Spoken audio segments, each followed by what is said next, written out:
Welcome, everyone. I'm Suma, and this is Dr. Don Salmon. He is a licensed clinical psychologist who has practiced mindfulness and other meditative techniques for over 45 years. And for over 25 years, he has also taught mindfulness and other practices. He also has done research on lucid dreaming. So today we'll be discussing some of the courses that he has launched recently and learn more about them. Welcome, Don. Thank you so much, Suma. You mentioned in our last communication you're really interested in some of the ways that I and some friends are exploring the end of materialism. And I'd love to talk about that too, and anything else you like. You know, I don't want to. I'm selling some courses. I don't want to make this basically a marketing thing. Just so feel free. Whatever you like. Yeah. Yeah, I'm equally interested in your courses as well as your philosophy behind the courses, because it seems like from what I read on your website, it seems like you have put in a lot of thought behind this course. It's not like it comes across that you have genuinely studied these subjects very sincerely, and this course is only kind of like an outcome of that study of many years.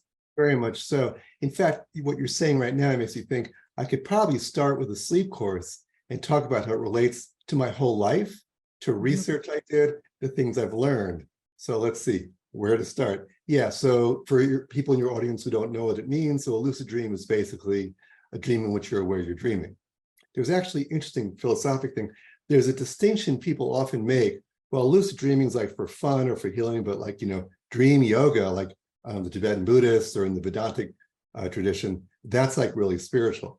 So I want to make clear, the term lucid dreaming, I believe it was Celia Green about 70, 80 years ago came up with it. It only means being aware you're dreaming. So technically speaking, conscious dreaming could be yogic. It could be for sex or fun. I mean, let's be honest, an awful lot of people are forming lucid dream groups. They love flying out to Maui or out to Saturn. And I had a child once I was working with who had nightmares. He took me one session and said, what do you like? He loved outer space and he loved skateboarding. I said, bring your skateboard to the rings of Saturn. When you go to sleep, see yourself on it and do that. And he never had nightmares again. You know, so that's one way, you know. Now they're discovering that lucid dreams, conscious dreaming, has tremendous potential for healing. The problem is we haven't figured out a way for most people to induce lucid dreams, conscious dreaming, but there is good evidence that conscious dreaming is extremely powerful for psychological concerns, especially trauma, and even for physical. So I'm remembering now in my neuropsychology class many years ago, I did a presentation. When you look at the effects of imagery on physical healing, everyone agrees that the more concentrated your attention is, and the more vivid the imagery, the more physiological, measurable effects there are from the imagery. Where do we experience the most powerful imagery, most vivid? In dreams, right? So it makes sense. It's going to affect your immune system, your cardiovascular system, your gastrointestinal, all the systems of your body. Then we go one step further. Some people who've worked with conscious dreaming have found their lives become more meaningful, richer, a sense of deeper meaning and purpose. We're still not at the yogic Tibetan Buddhist Vedantic place. The way the yogis use conscious dreaming, and this gets back to materialism. I use this a lot when I talk to people about this. Let's say I'm talking to a skeptic, and I'll say, and no, I've never met anyone in 50 years who can answer this clearly. So how do you know whether you're awake or dreaming right now? Let's do this. So let me ask you, Suma, how do you know for certain that this is not a dream? That's a very good question. Because it continues on a daily basis. Right. Okay, good. You gave the perfect answer. So let me tell you about false, because this is so much fun. Most people who haven't had a lot of conscious dream experience will say something like that. Well, I mean, look, I can touch this microphone, it's solid. I remember earlier this morning, I was doing such and such, and I was planning to come on here, so I must be awake, right?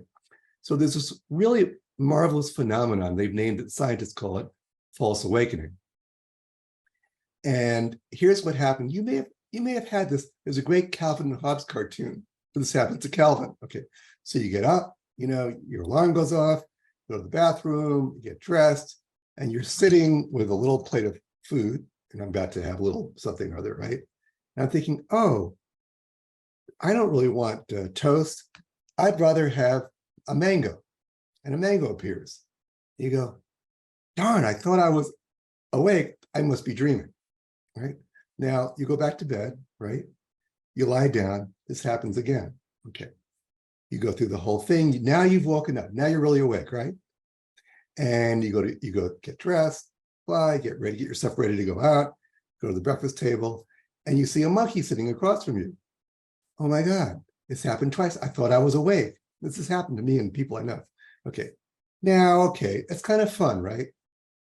Go back to bed. This happens again. You go to the table. A friend of mine who didn't believe in lucid dreams was sitting in a dream and he said, gee, I don't want orange juice. I want grape juice. The juice turns to grape juice. Okay, now think, this has happened 3 times. Now let's say the 3rd time you test everything. You think back, okay, this is continuous. This is to answer your question. This is continuous. I remember this morning. I remember yesterday. All of that. Maybe you heard from the greatest lucid dream researcher in the world, Stephen LaBerge, that you can't read more than a paragraph of lucid dream. So you pick up a book. I've done this. I thought, maybe LaBerge is right. I read a few paragraphs. It's very clear. The words don't dissolve. Okay. Then suddenly, I don't know, a parrot flies and starts quoting Einstein. I realize I'm dreaming. Now, this is the last one I'll tell you. It's the 4th time, right? And this has happened to me, many people. What do you think you're going to feel? You've tested every way you know, every way you can. Everything you said, this is continuous, blah, blah. And every time you've been wrong. Now you wake up and now it's no longer an intellectual question like, oh my God, I can't tell if this is a dream or awake. Now, what does that mean philosophically? What does it actually mean to say, I don't know if this is dreaming, which means something happening in consciousness, or awake, which for most of us means, oh, in this physical dead universe, right? You say, I can't tell. Now, to end this little vignette, I think one of the most, I think it doesn't work too well online because people argue and whatever, but I found every time I do this in person, there's always a point where people get to, oh my God, and lifelong materialists will say, oh my God, I don't know what this is. And nothing right now, I could perform a whole science experiment, but if it's in the dream, it doesn't prove anything. So now we're getting, so now my little sleep course, which is about helping people with insomnia, and I mentioned lucid dreams. Suddenly, now we've emerged into the greatest philosophic issue of all time, and the one that's beguiling all the scientists now, right? Like they're saying, it's amazing. I've seen this over, I won't say how long, many decades, but I've seen now at the point, last 10 years or so, more and more internationally renowned scientists, Nobel Prize winners are saying, we've come to the point where our present paradigm does not understand consciousness. It has no way of knowing if we're in a material world or in a collective dream of consciousness. So don't tell the people taking my course. I want to keep it really simple, but so everyone, shh, because we're doing these courses.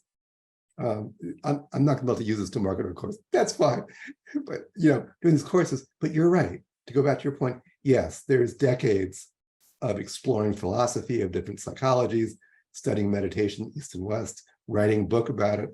All of that is behind this nice little course where you learn to be mindful, learn to sleep better, all of that. I do want to bring it back to your course, like how you were able to take that foundation, that philosophy, and turn it into something that could be used practically, even for people who are living in the materialism mindset. Even they can benefit from this. How did all that, like, what was thought behind that? Like, why were you drawn towards making it practical? Because usually a lot of these topics get discussed in a way where it ends up being just theory. Right, right, right. I'll do each one. The sleep was easier. I've worked in hospitals and various centers for decades, helping people sleep. In one hospital, I was known as the guy who puts people to sleep, which sounds so good, but yeah. Now, I usually use music for that. I'm a composer. I love composing, you know, I don't want to call it new age because we classically trained composers look down on that, but it's kind of very sweet, new age music. I use this a lot. So I created a sleep course in a couple of months, and I had about 30 people, volunteers, take it for free. And it was good, but I could see within a few weeks, I didn't know enough of the sleep physiology and the details to really do it well. So I paused, I got a certificate. I'm now certified in cognitive behavioral therapy for insomnia, CBTI, which is, by the way, the number one, little marketing plug. So it's the number one recommended treatment before pills or supplements, or even, CBD, by the American College of Physicians. So this works. Okay. So I learned CBT and it was good. There's a lot of stuff about how hormone levels rise and change, how affect exposure to sunlight, blood pressure raises and falls, and the cycles of sleep and wakefulness that are great. The number one problem, and actually CBT cures insomnia at least 40 or 50% of people within a month or two. But what about the other 50%? Now, you're going to see how this connects to mindfulness. The number one problem is people try too hard. So CBTI has been around for 30 years. About 10 years ago, people said, let's do mindfulness. And a lot of people, another 20% have learned, you're not trying to go to sleep. You're just like being present. You're enjoying the moment. But I've taught mindfulness for years, and I find most people, or many people who do mindfulness, try too hard. I'm going to be in the now. I'm going to be with my breath. Let me pay attention to sensations. Let me notice this. And there's this whole, that's not going to help you sleep. So I've been interested in the study, let's see, this guy's name, Csikszentmihalyi. He's a Hungarian psychologist. In the 60s, he was studying creative people, and he noticed back in the 60s, a lot of them were using the term flow. Like, suddenly I'm in the flow. It's effortless. Motorcycle gangs, chess players, no matter who he explored, piano players. And I've experienced this playing piano, especially for dancers, for decades. There's a moment where something's playing the piano for you, something's writing the music, something's, telling you how to do the baseball bat, the tennis racket, whatever. So I've been fascinated. I almost did a dissertation on it. So in the last 10 years, effortless mindfulness has gotten more, much bigger, and as opposed to deliberate mindfulness. And I do like to use neuroscience terms, a little bit of them, because people, no matter what people say, we live in a scientific society. When you hear about the prefrontal cortex, or the amygdala, or these neural networks, neural pathways, people pay attention. So here's what I did to specifically answer your question. This is the second video on my homepage. If you want to see it, remember to be .life.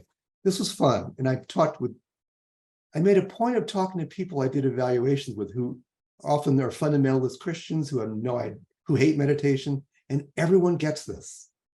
So the scientists talk about different modes of the brain. The first one is the default mode. What does that mean? So when you get a new computer, what's your default browser? Google, right? Well, our brain has a default mode too. If you're not doing anything, generally speaking, and those kids in the audience who are listening, and Suma, you may notice now, if you let go of all control and let go of trying to focus, your mind tends to wander. Now, we have two wandering modes. Sometimes it's beautiful, it's daydreaming, and it's very creative. But they say 50 to 70% of the time, our mind wandering is, oh my God, what's going to happen tomorrow? Oh, why did I do that? Well, 20 minutes of revenge. How did I get back at that guy who dissed me? Whatever, that's going on, So that's the default mode. We just call it wandering mode. There's three control modes we have. Number two is, they call it, I hate this term, task positive mode. You're focusing on a task. I'm at work. I'm creating a new network. I'm making a YouTube video, whatever. And I'm focused. And what do you do? What do you spend a lot of time doing when you're in that task positive control mode? You're fighting mind wandering. So it's not a very, it's like, no, my phone rang. Okay, back to work. No, wait, I gotta do this. Gotta get something to eat, and you're just in, okay. So at the end of a long day of fighting, mind wandering, control, what's the next control mode we go into? Escape mode, right? Please, dear Lord, let me get away from this tension.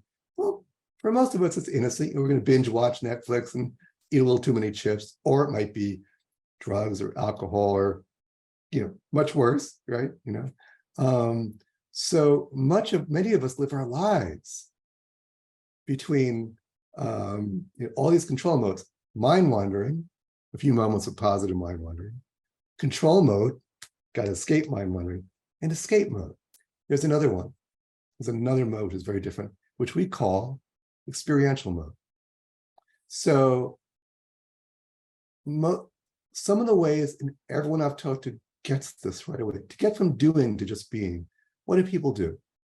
You go into nature, everyone. You go on a hike, you go by the ocean, go out in the trees, go to a beautiful garden, just listen to the birds. Just look up at the sky. And suddenly this, at least the first veneer of tension and control, let's go, right? Sometimes, I often find as a therapist, I guess, this kind of conversation, when it goes really deep, especially if one of us is kind of being open and we're in pain and really, revealing ourselves, I kind of lose the sense of me doing something. We're just so totally here in the experience of being together and being heartbreakingly raw and open together. Another one, as someone who did both sports and music as a kid, I think of Michael Jordan being lifted up magically to that, that rim shot, he just gets the ball and it's like he's just being carried.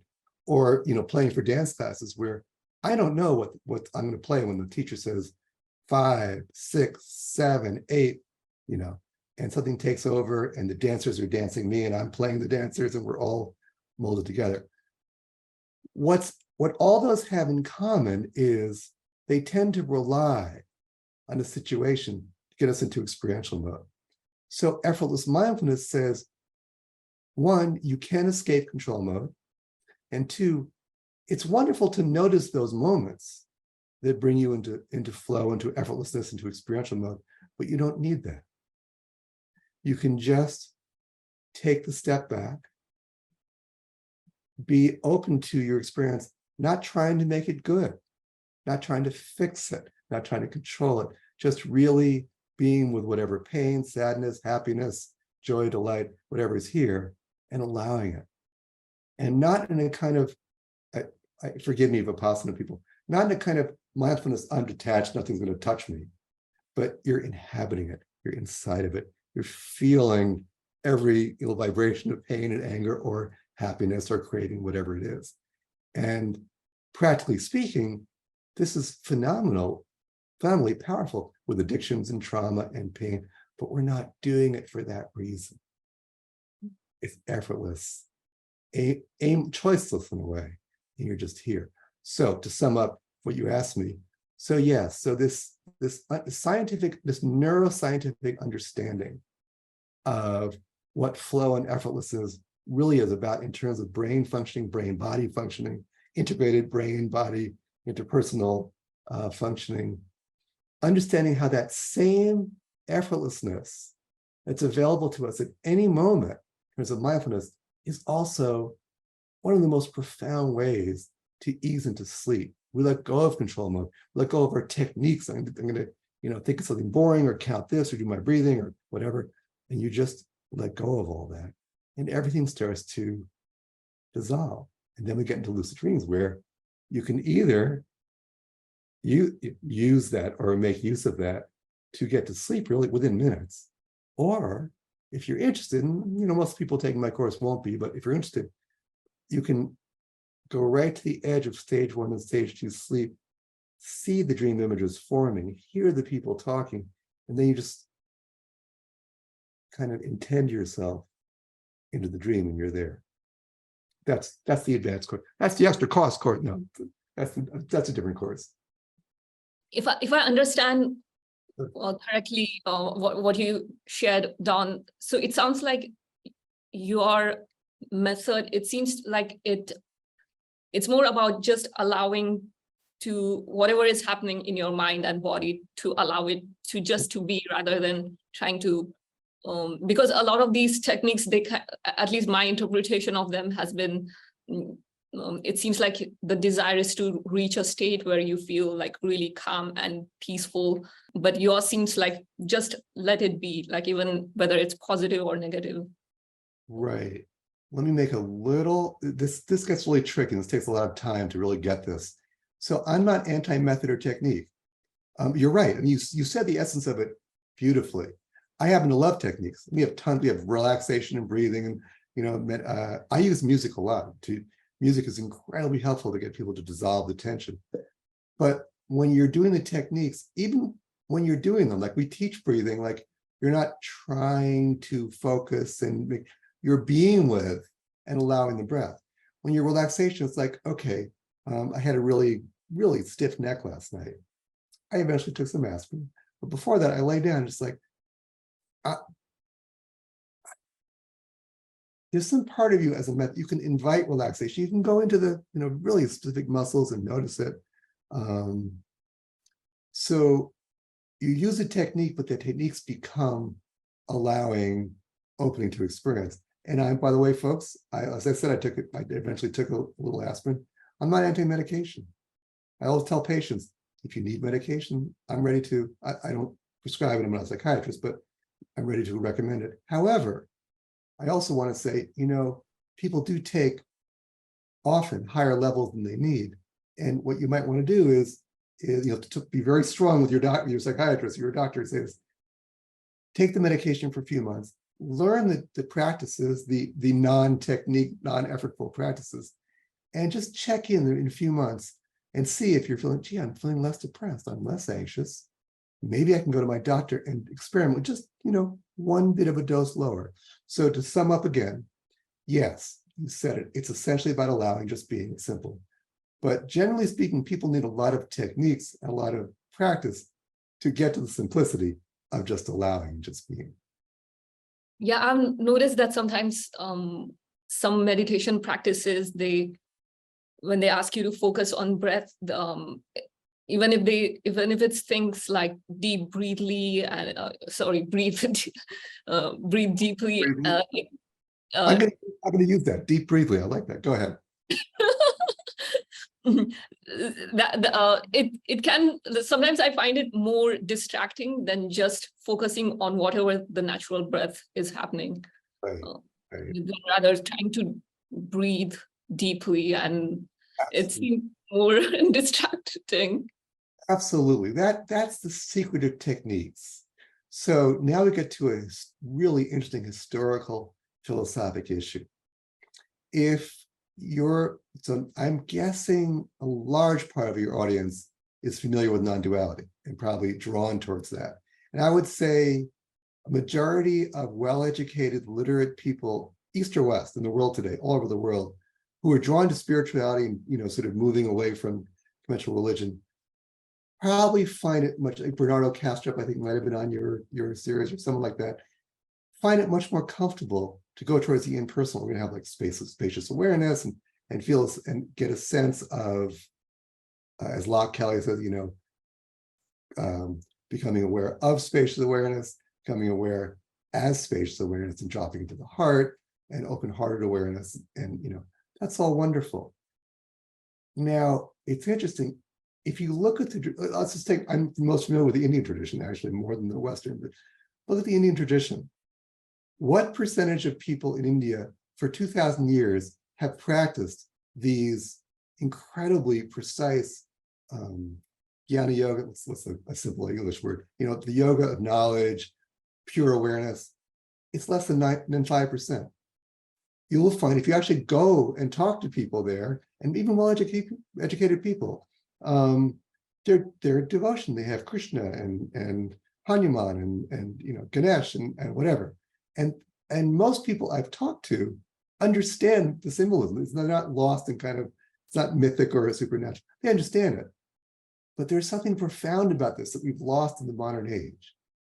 So because we've been so disappointed, and understandably so, by the absurdity and superstition and the literalness of many of our modern religions of Christianity, and I know Christianity more than the other Abrahamic religious like Christianity.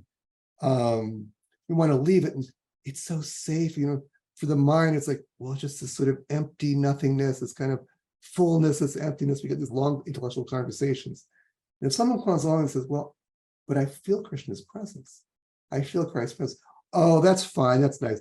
They're there. When you grow up, you'll understand non-dual awareness. So I think I'll end this thought with a story. One of my heroes.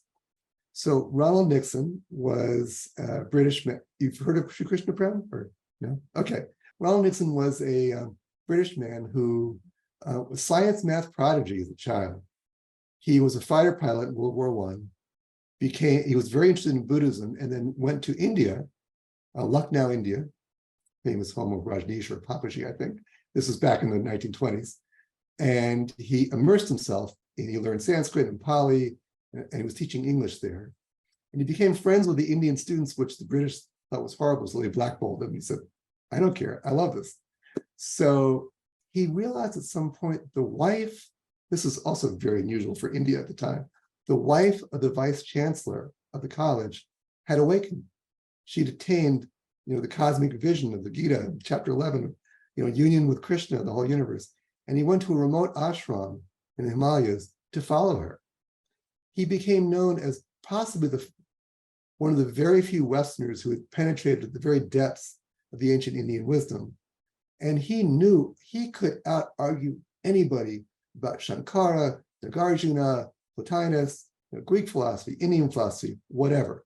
He read Rumi in the original Persian, But he was on a train one time in India, and some British woman saw him he was in a robe, and he had a little Krishna statuette, and she said, what have you gotten from leaving our great Western civilization? How can you do that? You're a great intellectual, you're a brilliant man. He says, ma'am, I have my Krishna. Little tears coming down his face. And we think nowadays, well, he must have been deluded. Now, this is a guy who could out-argue any of your non-dual folks. I mean, believe me, he was just an brilliant, genius intellectual. And he understood that this little statue of Krishna, this opened the profound depths of his heart in a way all that philosophy never did. Ramana Maharshi spoke of him as a rare combination of wisdom and devotion. And he went to see the mother, it's Mira Alfasa, who was Sri Aurobindo's partner, for darshan. And when he got to her in line, she said, what do you want? He said, I want to give myself. So she apparently had the capacity to see deep into someone's soul. She looks at him for about a minute and says, but you have given yourself. And without hesitation, it starts to move me to say, without hesitation, he says, not enough. And she said, she was in her 60s at the time, I think. She said, rarely have any two words moved her so much. It was so real and so deep. And again, to get back to our topic, we're talking about the underlying philosophy of effortlessness and non-duality, and how that can lead you into, conscious dream states, cure insomnia, deal with all kinds of issues with mindfulness. And all of this tends to be, among well-educated people, couched either in purely scientific terms or at best in kind of impersonal terms. And there's this other dimension that we can open to. Sandra talked about this, the divine feminine, this emergence of the divine feminine. In one of your interviews, she spoke more eloquently than I can. She's a really trained philosopher. But to my mind, I'm going to lose any possible marketing capacity by saying this. Okay. To my mind, the thing that's most beautiful happening today, this is the opposite of what Jordan Peterson is saying. What's amazing today is there's a sense of the recovery of the archetypal and truly sacred nature of the divine feminine. And if we're going to have these methods, which are powerful, these meditation methods, mindfulness, Christian contemplative prayer, Sufi, whatever it is, really make a difference in the world, we need to honor our bodies in a divine way. We need to honor the energy of the divine feminine. So I would say, to bring it all back, for me personally, outside my role as psychologist or musician or course inventor, or intellectual. For me personally, I'd say my sense of her presence and her guidance, if I may say, okay, my sense of her presence, her guidance in my life is the most important thing. And it makes things so simple. It's like, it's so, you make these things so complicated. It's so simple. Which does not deny in any spiritual bypassing way. Believe me, you follow me around for any 10 minutes, you'll see egotism, arrogance, narcissism, confusion, whatever. It's not saying that's not all there, but I'm going to say it almost like Christian, but she's got my back. She's cool, right? She's she wraps my knuckles, but I know I'm saying this to send a lot of people like some simple religious idea, but it's so many layers, but it's also so simple. I don't know if that makes any sense what I just said. It does. I like the metaphor you used for dreams. It's kind of like an onboarding of divine feminine. And for a long time, we have suppressed that divine feminine within us. It seems like our relationship with that it's almost non-existent nowadays in the modern age. Right. And when it first arises, it's kind of almost like a new territory. Mm-hmm. And one has to go through a lot of skepticism before being comfortable with that world. Right. I'm going to say something political that will drive almost everyone crazy. This relates to the divine feminine. Okay, I got to prepare, as a good therapist, I prepare people that may be traumatized. Okay, so it's the same first name as mine, Don. Last name rhymes with a brass instrument, right? Trumpet, right? So let's just pause for a minute. I'll say, I'm going to mention something about the divine feminine and, you ready? Donald Trump. But wait, everyone sort of, let people grab themselves off the floor, whatever it is, or like, ready to rage, whatever. So I'm talking about something non-political. My sense is, from this really strange paradoxical point of view, look at the crises in the world right now, the polarization and climate change and the extraordinary levels of depression, anxiety among kids and teens and all the social media insanity, racism, whatever you've got, arguments about racism. How much of this, you see, divine, you must know, the Kali from the Indian tradition, she's mischievous. She seems really devilish, but she's mischievous too. How much of this would we truly be aware of? If not, and I bow for my namesake, Donald. I'll just say Donald, right? The other Donald, the lesser one, the lesser Donald. So in some sense, whatever you think, and I'm not saying anything about politics at the moment, but to me, clearly, and people will sort of listen to me and say, but it's horrible, it's terrible. I'm not talking about that. I'm not talking about judging here. I'm just saying we have the worldwide an awareness. This to me is the divine feminine at work. I'll just mention one thing to lighten the topic. You might be interested to know that the name Donald, I learned this when I was a little kid. In Gaelic, the original Gaelic means world mighty. World mighty, right? So I had the fortune or misfortune to be the youngest kid in the family. So naturally, I'm always doing things as screw up, they're silly, immature, right? So whenever I got messed up, my older brother and sister would say, yeah, right, world mighty, really? So we can have some humor about this, but the divine feminine feels to me like she's at work. These scientific understandings of the brain, the spread of interest in non-duality and mindfulness, the uncovering of the secrets of sleep beyond just good sleep, but lucid dreams and what that leads to. This to me is all part of this extraordinary, literally mind-blowing emergence. Look at the latest. Have you seen Oppenheimer yet, the movie? I haven't. Okay. Think of the moment in 1945. Oppenheimer and all the other physicists are standing 200 miles from where the first test blast, the atomic bomb, is going to be. At that point, Oppenheimer had, for fun, taught himself Sanskrit, and memorized 700 plus verses of the Bhagavad Gita. Now, in the movie, when we hear the story, we often hear him quoting a verse where Krishna says, I am become death, the destroyer of worlds. Okay. But he wrote in his journal another verse. This, to me, is part of the paradox of what's emerging in the world today. It's not just the evil of the bomb. He said, when I saw that the desert at midnight light up the whole sky like it's noon, it brought to mind, I think it's verse 12 of chapter 11 of the Bhagavad Gita. If the light of 1,000 suns were to blaze forth in the sky at once, that would not even resemble the splendor of the radiance of the Supreme Spirit. Now imagine Oppenheimer, the ultimate sort of Faustian Westerner, control mode, we're going to make the atom bomb happen. They were so dedicated that they had heard that the test blast might explode the atmosphere and destroy the planet. And they went ahead anyway. If there's anything that's about control mode and doing mode, that's it.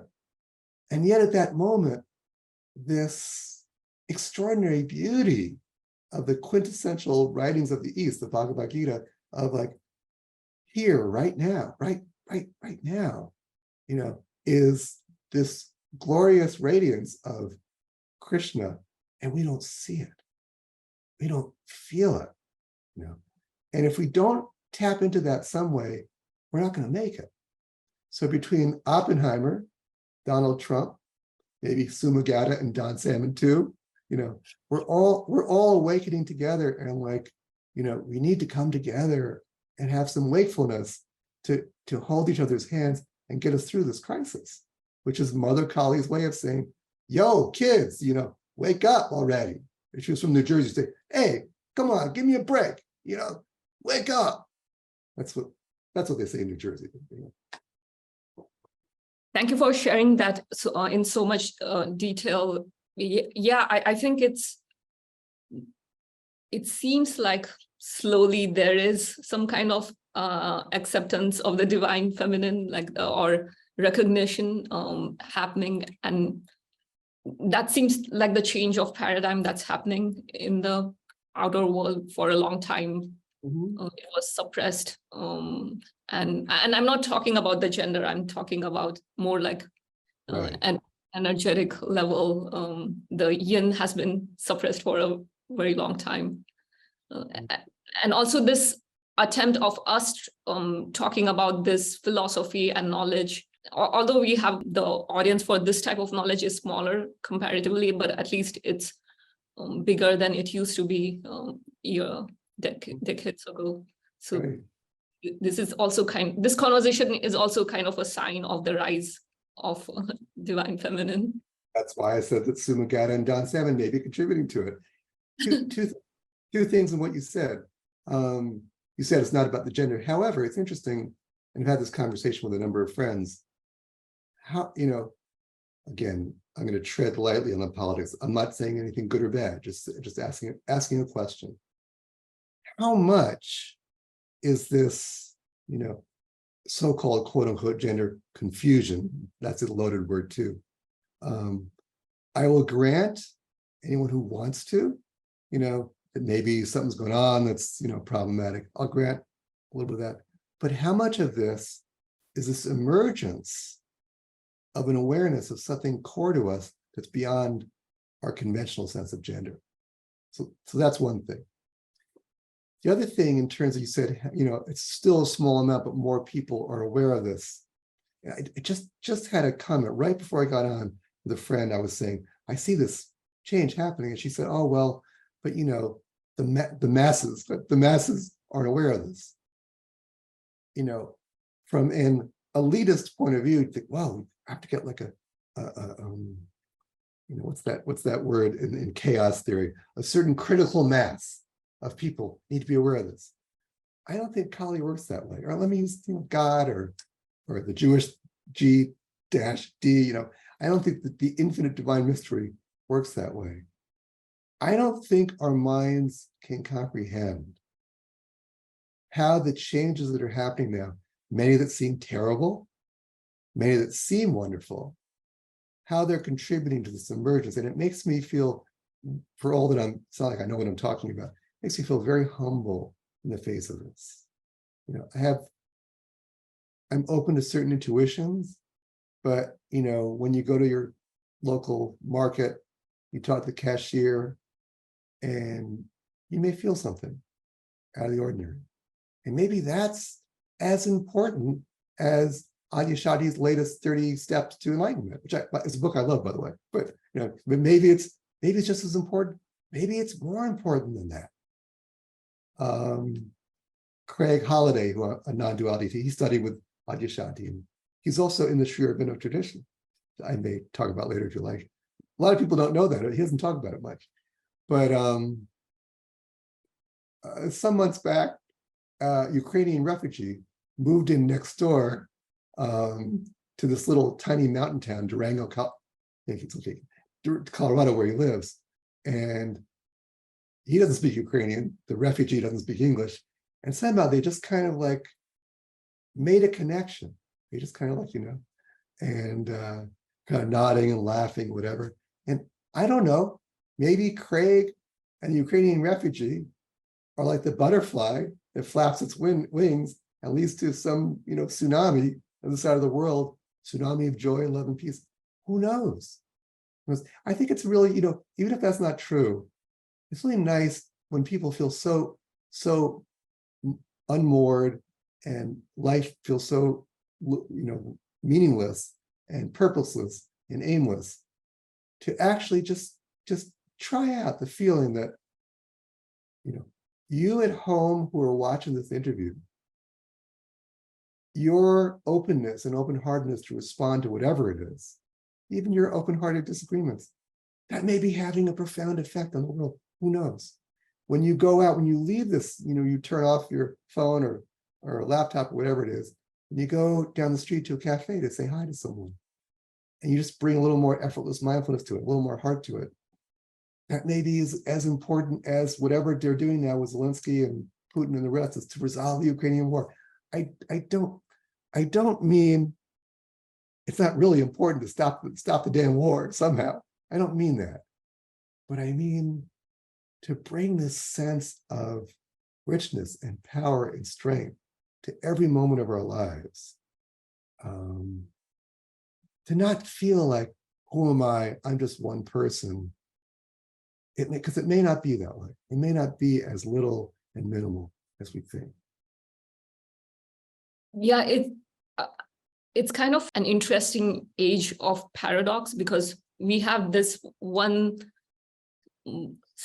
side of development that's happening where people, we are recognizing that importance of bringing mindfulness to and being more sensitive about how we interact with the world and having an open space. But also there's this other side where the other side of developments that are happening especially in the materialism based world, where, for example, the stuff that's happening with AI and the tech world seems to be more and more going in the direction of like the known world, like everything is based on knowledge and the outer physical world and data.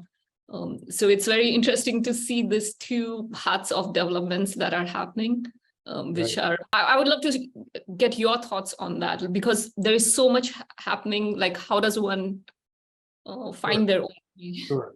You used a key word, focusing on the known world. Now, what is, I'm going to ask you rhetorically, what does known mean? So have you heard of Ian McGilchrist? Is that name familiar to you? Ian McGilchrist? Yes, I'll say for the audience, I'll say a few things. So Ian McGilchrist was an Oxford professor of literature, and he became so disenchanted with the kind of analytic way of literary criticism, he became a psychiatrist, and his specialty, starting 30 years ago, was studying hemispheric differences, left-right hemisphere. Now, at the time, everyone in neuroscience was convinced this left-right thing was a 60s, 70s, new age nonsense. It's over. So he had to deal with this for like 10 years. So he dove into thousands of research studies. And he said, here's what he said: it's not true that the left hemisphere is logical, the right hemisphere is emotional, the left hemisphere is practical, the right is creative. that both hemispheres are involved in logic, both involved in emotion, both involved in analytic science, both involved in creativity, but there's something different in how they attend to the world. And this is a core part of our mindfulness course too. So if you look at AI, if you look at all this emphasis on the known, what McGilchrist refers to as the explicit, it's all about using a form of attention that divides, that measures, that's precise, that knows that doesn't know what it doesn't know. That's crucial. It does not know its limitations. There's a name for this, the Flynn effect, I think. I'm not sure what it is, but yeah, it doesn't know its limitations. And AI, from what I've followed it for decades, seems to be going in the same direction, where AI is this hypertrophy, this metastasized version of the same kind of dividing attention. You can divide the parts and put them together infinitely, you'll never get the whole, which is not, as we all know, not just the sum of the parts. So McGilchrist refers to that as explicit knowledge. Descartes came, we're going to measure things, Bacon, Newton, and the beauty, the absolute beauty and wonder of the unique method of science that came about at the beginning of the modern age was, they said, we're going to take away sensory experience, we're going to take away emotion, take away thought, take away consciousness, take away anything that can be remotely subjective, we're going to measure. We're just measuring limited aspects of our sensory experience because we don't even really have the tools to say, when I describe a sound of A below middle C as 440 vibrations per second, well, you can study that for years, but if I play the A, you're going to hear it in a new way. And that's the best way. So all the stuff about sound waves, light waves, our abstract concepts of matter, energy, electricity, magnetism, gravity, etc. As physicists use those, they're abstractions. They're not referring to the feeling of energy, the feeling of weight. They're not referring to, there's something hard material here. Here we go. This, when they say physical, they don't mean this. They mean an abstraction, okay, which is great. It's the beauty of science. Now, I don't know if you've ever seen three-card Monte players in the streets of a big city, but they deal out cards and one's hidden, and sometimes they'll take one away without you seeing it. Okay. Well, what we've done over a couple hundred years is we started out with consciousness and say, we're going to set that aside and just measure stuff, right? And it was great. It's when it gives us this computers, it gives us airplanes, it gives us the trip to the moon, it gives us, electricity and everything wonderful. But somewhere we forgot, we've taken away the consciousness card, the emotion card, the divine feminine card, whatever you want to call it. We're left with these numbers. Bernardo Kastrup has a beautiful video where he says, what we're left with, he has this screen filled with equations. And now there's people, one of the biggest theory, Tononi, says, the world is really made of information. What does that mean? What does that mean? It's made of equations? That's crazy. That's lunacy. Now, this is not an attack on science. This is okay, back to your question.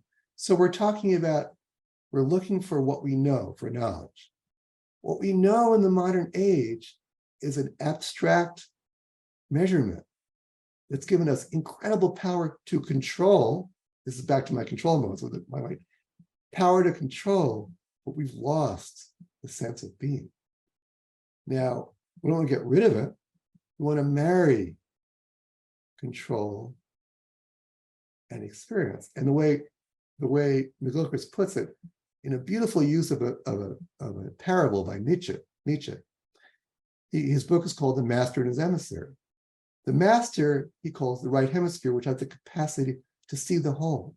The emissary is the left hemisphere, which is absolutely necessary to function.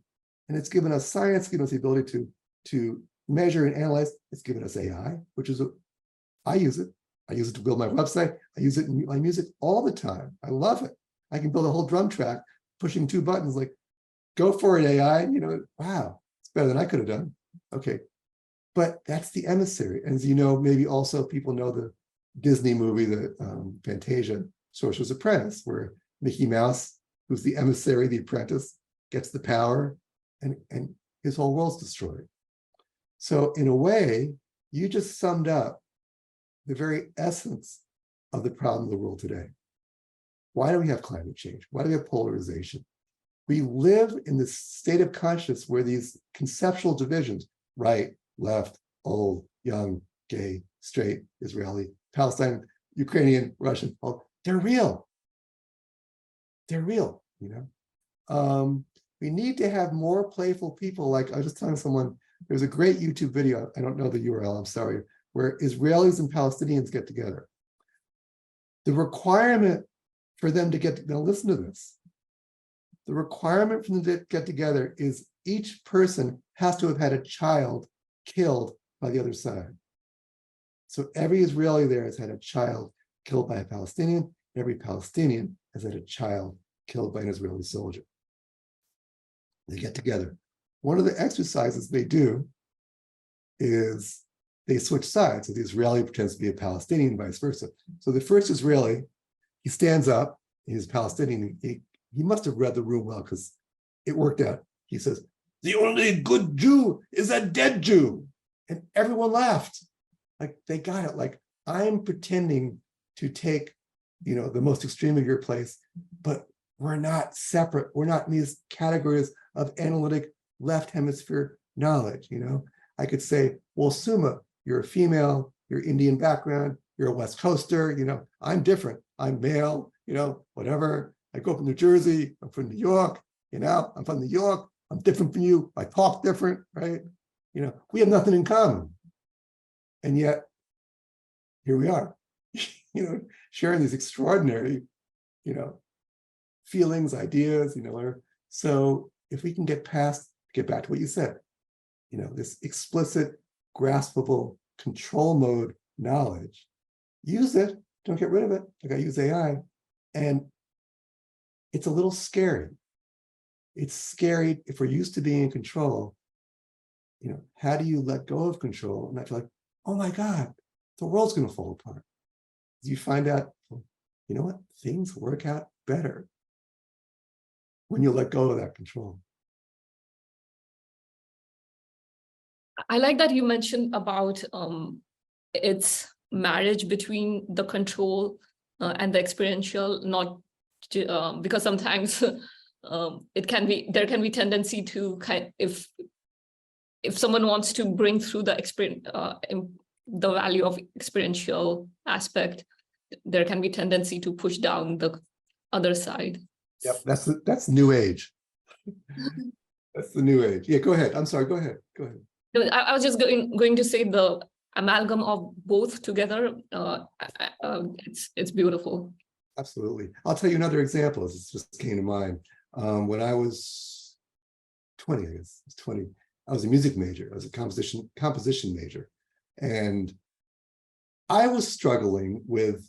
I love to improvise. I think I was 11 when I started just improvising pieces. Then later in my teens, I learned how to analyze fugues and sonatas in symphonic form. And I was good at the form, but when I did too much of the logical form, all the inspiration went out. I was good at improvising, but it was kind of a mess. It was nice to listen to, you know. So I was just struggling. How do you have a structure that's still free? It's married, both of them, right? Well, I gave up at the time. I became a piano major. That was like, oh, just play. But I was really fortunate to study with this teacher, 3 different teachers. They'd all studied with a woman named Abby Whiteside. Abby was a piano teacher in the 50s and 60s in a small town in Oregon. And she'd been teaching for some years, and she got frustrated. She said, you know, I feel like my good students get better, my bad students don't progress. And either way, it's nothing to do with me. So she took off from teaching for about a year, and she studied anybody who did movement for a living. So she did look at other musicians. She looked at violinists and singers and drummers. She also looked at ice skaters, baseball players, loved to watch boxers. And what she concluded at the end of this year was the greatest performers, athletes that she saw, at some point, this what she called this rhythm took over. I don't mean, you know, I mean, there was this flow that encompassed everything they were doing.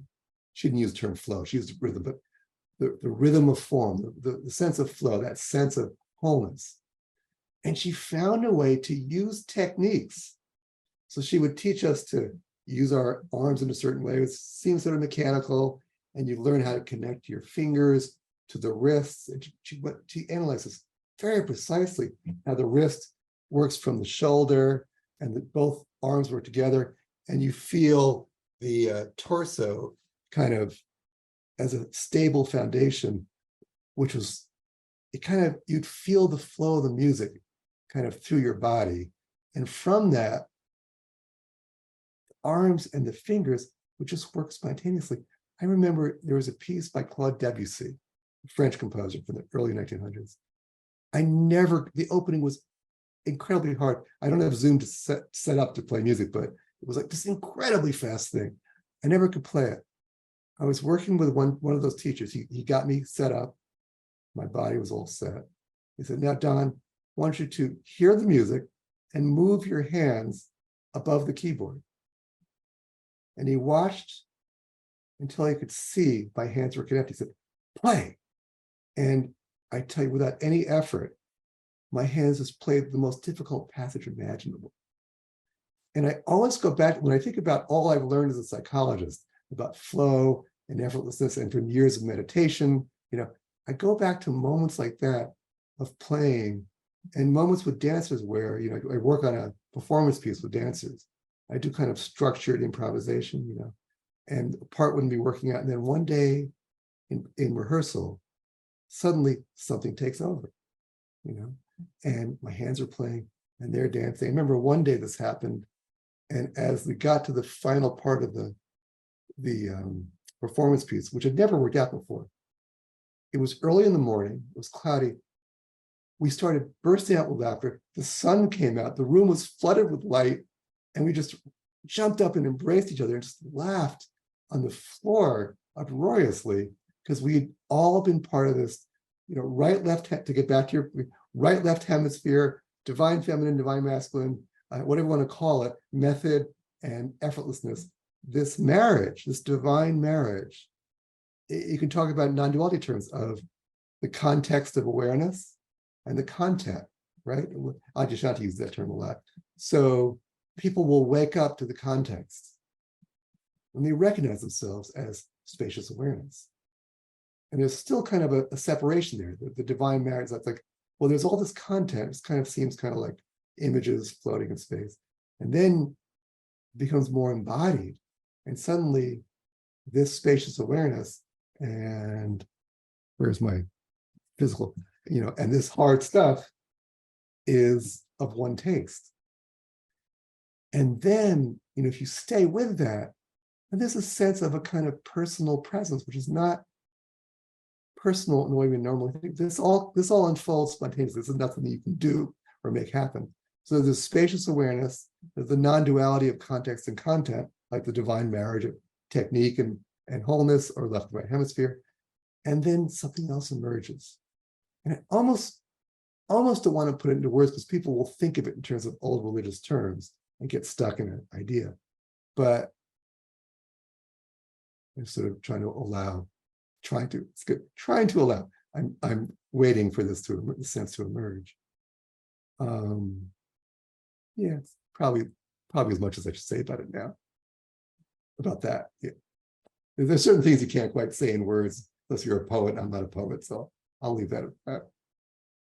Yeah, I can relate to that.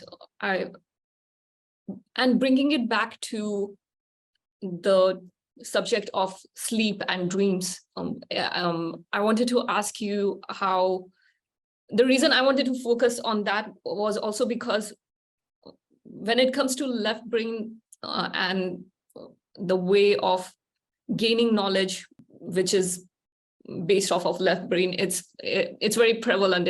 That's how mainstream works, and there's a lot of information available about it. But when it comes to this other aspect of learning from dreams or from those other states, I would love to know what was your experience, like what are the things that you learned in those states and in dreams, which is different from what you get to learn from a logic-based brain. Yeah. I don't know how much time. Let me step back a second. Just as you were speaking, I'll get to that. I realized there probably are some, I'm going deeper because your audience I think of as like really enjoying non-duality and philosophical discussion. I realized there may be some people want to know practical stuff. So this is not a marketing ploy, but I'll lead into your question. So let's look at the whole picture. So if you Google insomnia online, you'll get to sleep hygiene, healthy sleep habits right away. And they're great. And they're really important for becoming conscious of dreams. Exercise and good eating are important. Not having caffeine, alcohol, and tobacco too close to sleep. Maybe a little wine helps you slightly, but for most people, a lot of beer before sleep, not going to help you. Having a wind down, this is getting closer to it. One of the things I most strongly recommend is start, many people say, it's too boring, I can't meditate. Breathe for 30 seconds. And then you do it, you'll like it so much, do it for a minute. Put on our music. Eventually have a 15 or 20-minute period every night, no matter what time you go to sleep. Ideally, going to sleep at the same time is good. That I won't talk about that now. It gets very left brain, but having a wind down period. So by the time you're actually ready to lie down and go to sleep, you're already leaving the beta wave rigidly logical brain somewhat. Okay. Now you'll be in stage 1 sleep. A lot of people with insomnia get confused. Well, if I'm thinking I must not be asleep, actually, you can be in alpha wave, deep relaxation, have thoughts kind of not obsessive or mind-wandering negative thoughts, but just have thoughts flowing through your mind. And you're actually technically, by definition, in stage 1 sleep. Now, imagine that your whole body is so deeply relaxed. At some point, for those of you watching, if you had any meditation experience, or maybe just watching TV late at night, you'll notice, yeah, a lot of people have had this. You're watching, I'm going to date myself. Well, let's say you're watching YouTube. You're watching Jordan Peterson on YouTube, and you've been surfing for like 5 hours. Your eyes are starting to go, and you're almost starting to dream. Now you're in a trance on the stage between the verge of stage 1 and stage 2 sleep. Okay, turn off Jordan Peterson. Put your iPhone far away from you, or your phone. Lie down, and if you don't switch back into logical thinking, you're in this ideal state to be open to the kind of dream imagery and messages you're talking about. Now, let's say you don't stay lucid, but you go into the dream. Now, I've read and studied, Jungian and zillions kinds of dream interpretations. They're interesting. This is just personal. I'm not knocking them for anyone else. I've never found guides to dream interpretation as powerful as when you're awake in the dream, if you're open enough, the meaning of each person, each thing, it's like an LSD trip. Yeah, I'm not going to say, there are these states with ayahuasca and different psychedelics where, you're like a 2-year-old. I'm going to get my thing again. Yeah. So now I'm looking at this little pattern, like, oh, I can look at that for like 2 hours. Oh my God. This line here is like the line of eternity, drug, right? You can get to be that way where there's no dream interpretation system that can open you to that. But I want to say for people saying, but Don, you say lucid dreams are hard. You can do that in the waking state. So I was at a Tibetan, it just occurs to me, I was at a Tibetan Buddhist retreat in Northern England in 1996, it was August. And it was about 10 o'clock at night. And it was a British guy, but he had become a monk in this Tibetan Buddhist order. We're sitting outside. It's just this glorious night. And we're looking at this tree. It's just the most beautiful tree you've ever seen. It's about the 4th day of the retreat. So we're all in kind of altered states of consciousness. And it's like 2 druggies from the 60s, and this is the 1996. We're looking at a leaf. A leaf. Look at that leaf. And look at us looking at the leaf. And he's looking. And he starts like literally voicing my thought, the next thought. And I'm voicing the next thought. And we're laughing and together. And like this leaf is the most amazing thing that's ever appeared in the universe, And it sounds like, but we're on drugs, just like.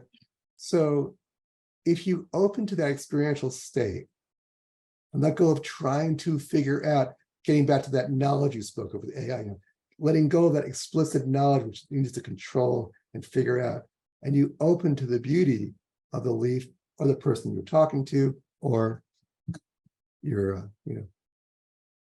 little thing there, cup holder.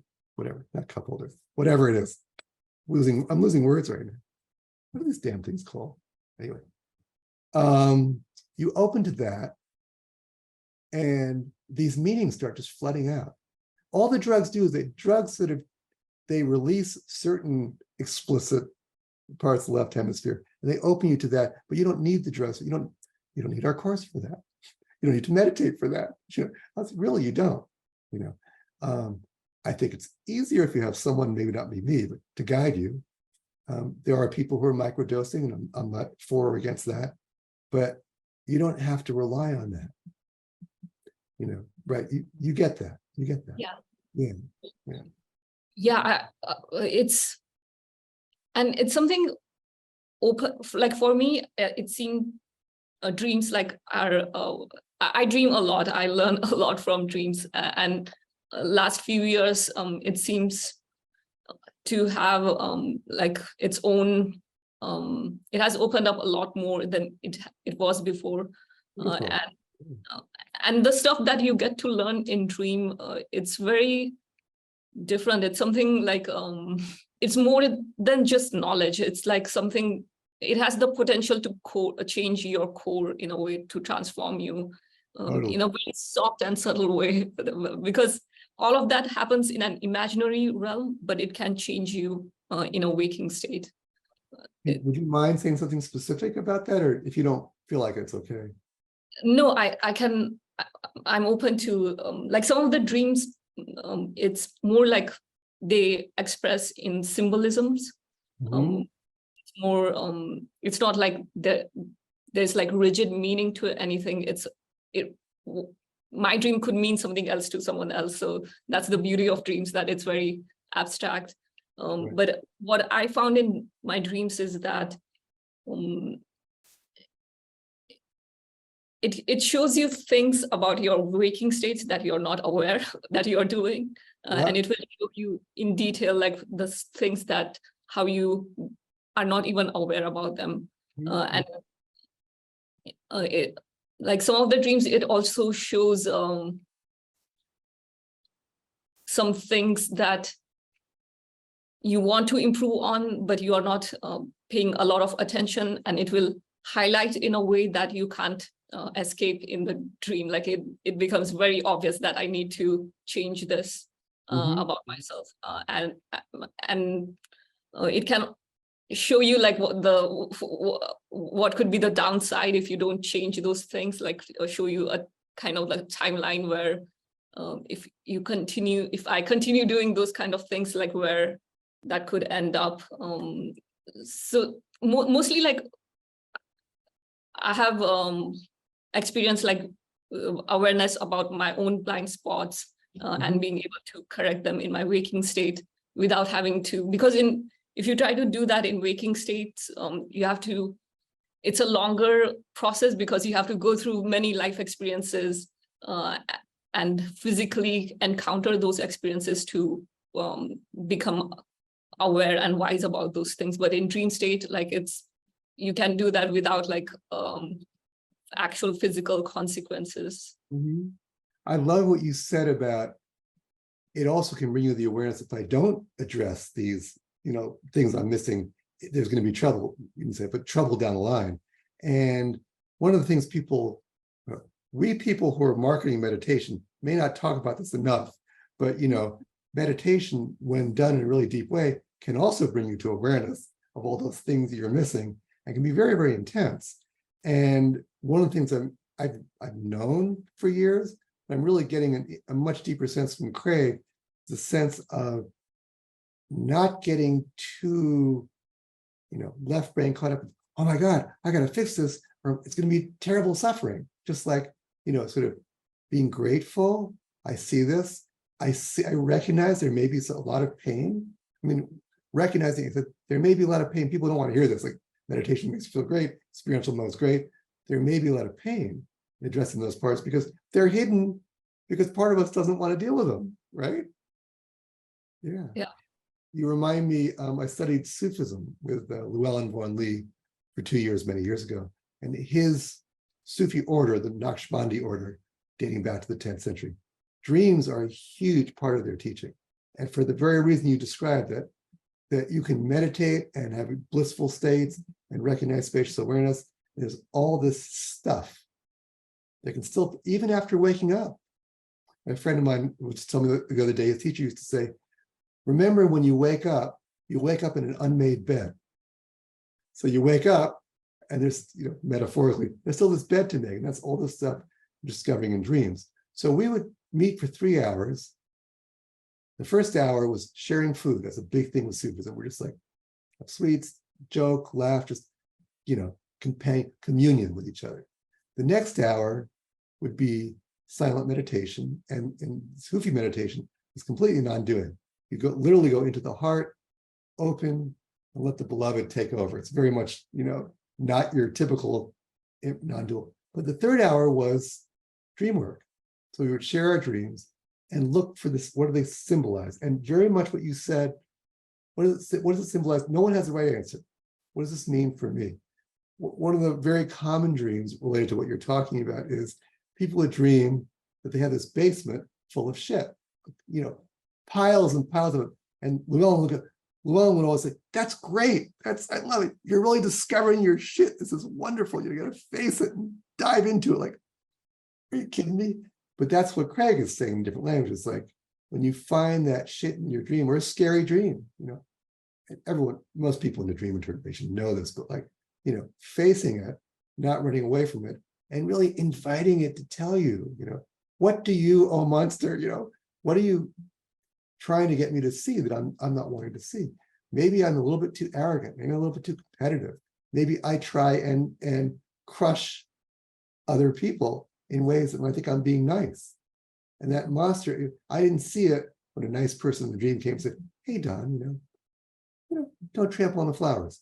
I don't trample on the flowers. And a bee comes and says, don't trample on the flowers. Get away from me, And finally this monster comes, I'm going to eat you if you don't stop trampling on the flowers.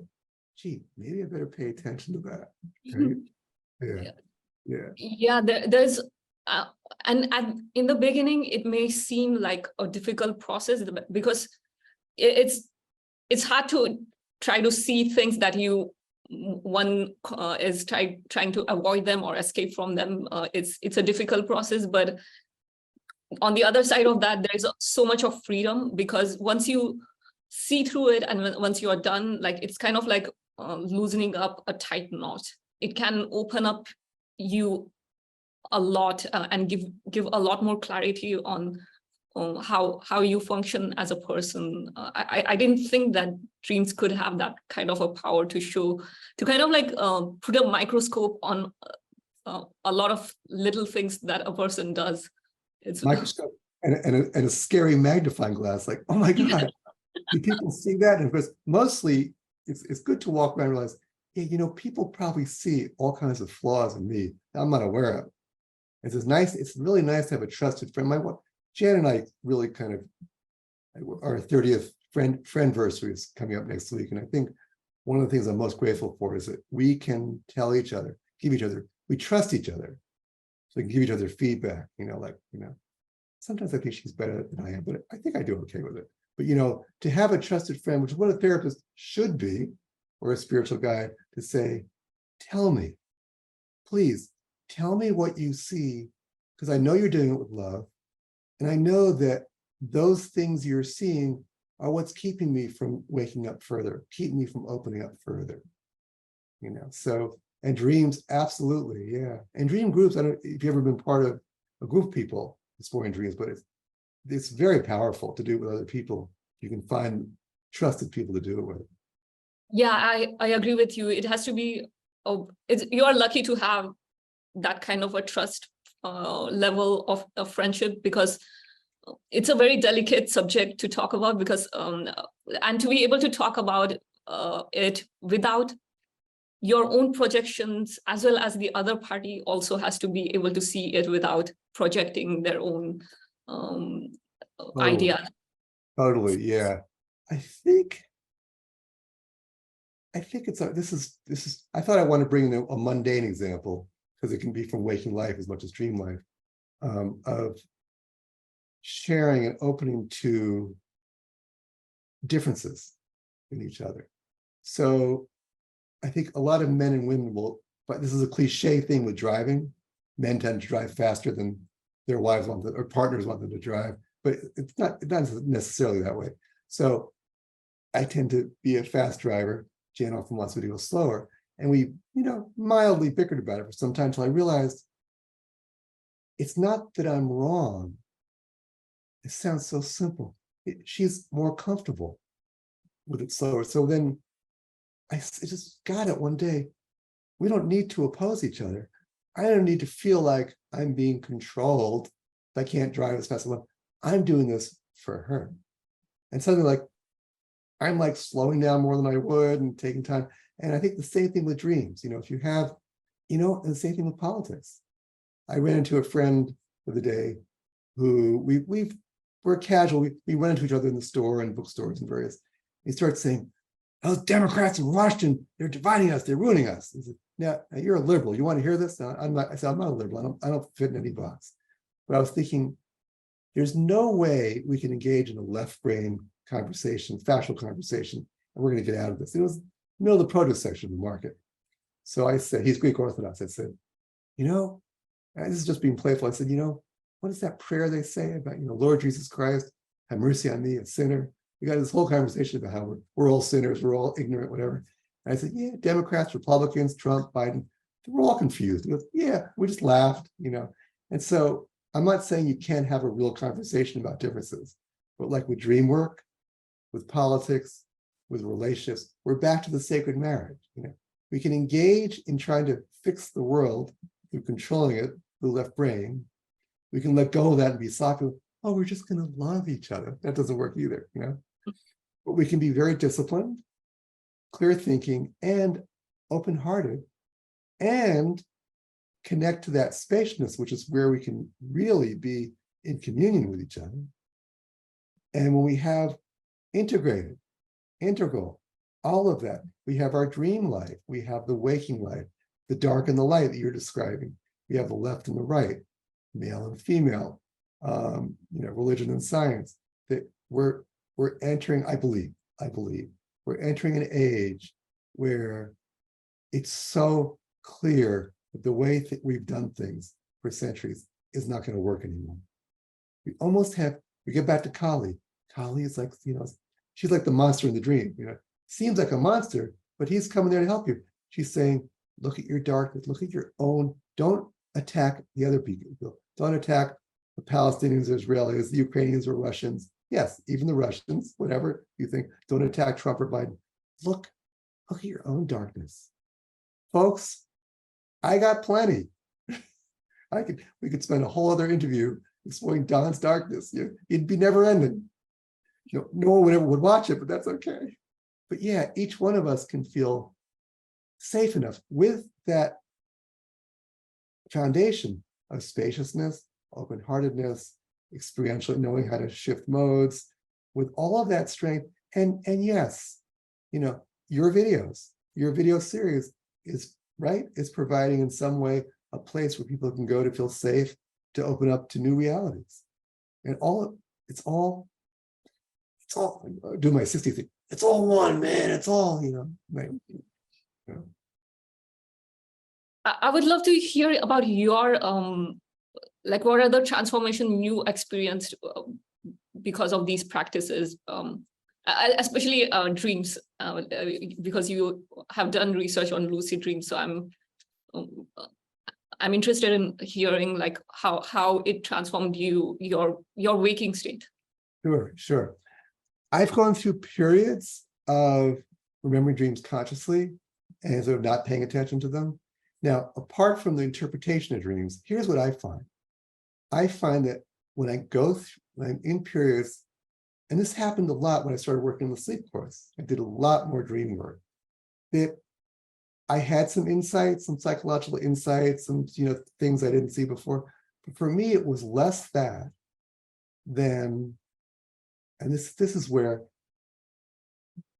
suddenly, for all that I knew about sleep and dreams for years, when I started working on the sleep course, I said, I want to walk my talk. I need to get my sleep schedule, my wind down period, dream, all of that clear, otherwise I can't teach this, right? So I'm noticing over the weeks and months that there's this universe, it's 1/3 of our lives that we're kind of cut out, and suddenly all of life becomes richer. That, I mean, this may sound trivial because it wasn't specific insights. I noticed that the minute I woke up, the dream world doesn't leave me as much. So everything becomes imbued with this alive quality. The darkness and the limitations and emotional baggage and instinctive cravings and fears and loneliness and sadness that gets revealed in dreams, there feels like there's an increased ability to open to that. So it might be more painful at times to go through the day, because if I say something inappropriate to a friend and I can see they're hurt, when you have that dimension of the inner world, the dream world alive in you, boy, feelings are so much more intense. The beauty of it, colors of trees and the sound of music and my ability to improvise, my ability to create a chorus, it's enjoyable, is increased, but the darkness is intensified too. So to me, the number one thing that really has come about from this most recent last year and a half, of paying more attention than ever to all the details of sleep and dreams, is that richness and insight, the dream world, carries over. So you start getting that spontaneous sense of symbolism and meaningfulness. Like, I'll bring it to the present moment. So here on a Saturday in the summer, online, right, in the midst of, I'm about to move my courses from the Thinkific platform to a community Mighty Networks platform, and I'm experiencing a whole different range of community. And I'm talking to maybe at least 1,000. Your videos are usually 1,000 people, right? So I'm talking to a lot of people. So all of this is like a dream moment, which is so rich and so pregnant with possibilities. I can see myself moving, and I can sort of see, little ego things, a little whatever, so I see all of that. So that's all very rich. You're watching yourself too on video. So we're sort of magnifying. I mean, there's far more, just like in a dream, there's far more you could possibly articulate. We're back to the AI and the known, the explicit left hemisphere. So you're open to this right hemisphere, not just right hemisphere, but heart, gut, embodied consciousness, which has so many layers. So yeah, so just by paying more attention to the sleep process, sleep status, paying more attention to the imagery in dreams, like it's a child that hasn't been attended to, like, look at me, I'm going to do things in dreams. And you start seeing and feeling that child like this in daily life. I feel often, again, to get back to Jan, it's might be because we did a retreat with Craig recently, so we're kind of, in a kind of space still, and we're having our anniversary next week. But it feels to me like we do the courses together. She creates the videos, and it feels like opening to this experientially, to dreams and sleep, allows us to be ever yet more childlike with each other. I'll tell you one more thing. You were born in 1990s. However old you are, if I told you right now, yeah, you might have 15 years to live, go, oh my God, I still have like decades, right? So I just turned 71. I'll try to explain to a 31-year-old friend of mine how different it is. If you're comfortable with being old, and we have enough to eat, and I have a sense of meaning and purpose, that helps a lot when you're older. But I know I could go at 86, even or before that, but 15 years is I might last. My parents lived to the late 90s, but it's reasonable to say it could be 15 years. Now, if you're 31 and you really knew, you're going to be taken for the firing squad, when you're 46, it's over. Your whole sense of life changes. So just like with dreams and meditation and mindfulness, old age, as you're letting go of your sense of limitation of the body, can be this profound,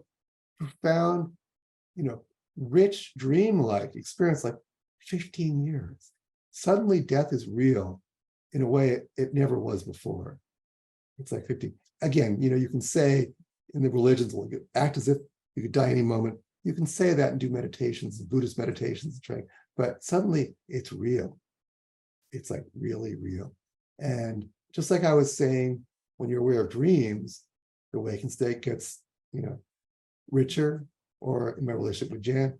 Similarly, as you get older and let go of the ideas of ambitions and what you're going to achieve, and suddenly you're much more just here, and maybe you have 15 years, it's suddenly every moment is so much richer. It's like so much, oh, I don't just have an eternity to live in this body. It's like, it really could be over. I want to scare all you kids, but you are going to get old one day. So has dreams helped you being comfortable with for example, sometimes in Tibetan culture, when they talk about dream yoga, they also